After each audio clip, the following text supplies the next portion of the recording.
9 தலைமுறை வம்சமும் அந்த இடத்தையே சாமியா கும்பிட்டுக்கிட்டு இருக்கிறதுனால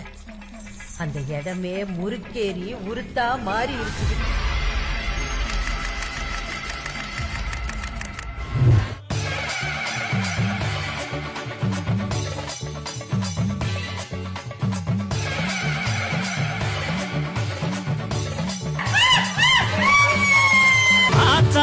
உன்னை பார்த்தா பஞ்சம் பறக்கும் சூற காத்தா நாத்தா அரும்பு நாத்தா மொட பாரி வளர்ந்து பூத்தா என்ன புங்கட்டா அந்த வெட்டு சத்தம் வெட்டிய 8 தசை அத்தனையும் கிழிய மிரட்டுங்கட்டா அந்த கொட்டு சத்தம் வட்டிய அறக்குடி மாறி மனம்